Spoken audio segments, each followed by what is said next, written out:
Hello, I'm Attu Jamir and you're watching Hornbill TV's Prime at 9. Now, news and details.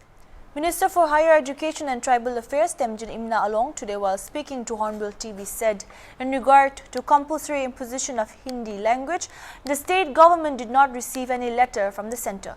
He also said it will take some time to implement Hindi language in Nagaland. When asked about Nagaland in-service doctors' demand on superannuation of age, he said the matter will be discussed in the cabinet. Hindi language will make compulsory in 8 states. What do you have to say on that? No, we are a union of states, and the efforts of the government of India towards building Hindi language is very welcome. But in our state, it will take some time to implement all those such kind of things, and then the language, if we can also speak Hindi, it is good. But at the same time, as we are very much focused on English as of now, and our languages here are very tribal, each tribe having its own linguistic language and then the manner we practice it. So, till now, according to what I know, the letter has not reached the government of Nagaland, and there has been no discussion about having to speak or to impose Hindi language in toto in the state. There has been no discussion on that point as of now. So in the coming days, what if the central government impose compulsory Hindi language in Nagaland? Will the state government accept that? See, you are press people, you are very clever. You want to pasang me in that point, but it is not like that. We are a union of states. The government of India may introduce it in CBSE, but in Nagaland we have Nagaland Board of School Education and we have a Nagaland University. So in those such kind of things, it is a matter of the state of the subject of the state and also subject of the center, which in concurrence with each other only can be done. It cannot be so-called imposition.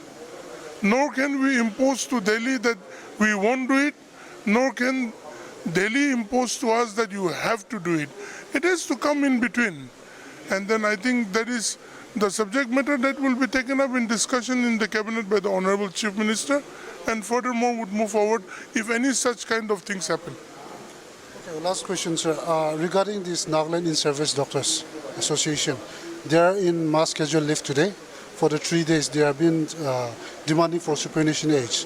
So what's the government's stand as of now? No, this matter of the mass schedule leave have come up in the cabinet a number of times. But further discussions and deliberations are taking on. And the Honorable Chief Minister is also concerned with the Honorable Medical Minister, Shri Pangyu Pomji, and all the cabinet at large on that issue. So I think a proper supplication to their demand will be discussed further in the coming cabinet meeting that will happen. They have been threatening that if the government is not responding according to their demand, they have been telling to take further steps. So what is the government trying to do, and what is the opinion of the government that the demand of the Nida'S is genuine or not?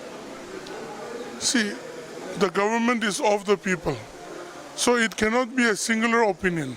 My opinion would not be the best opinion maybe, or likewise.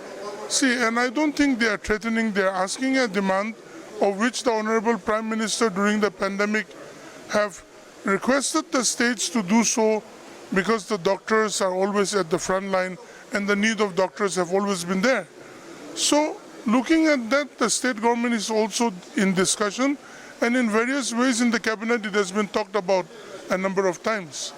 And it's better that the press and the media and all our people don't come into conclusion that it should happen this way or that way. Let the cabinet take its decision.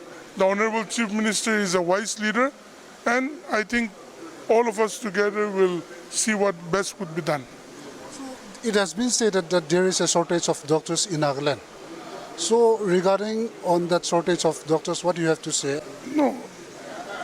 During the peak of the pandemic, there were shortages. because pandemic was the fear. And even now the pandemic is still going on, but now it is not as what was happening last year. And during those times we could really feel the pinch of the shortages. But now I think things are going on smooth. There is no shortages of doctors as of now, you mean to say? I'm not the medical minister, so I cannot answer that, whether there is shortage or not.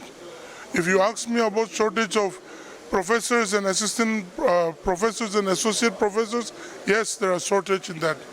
But not in about the medical department. I can't comment. You better ask to Honorable Minister Pangyu Sahab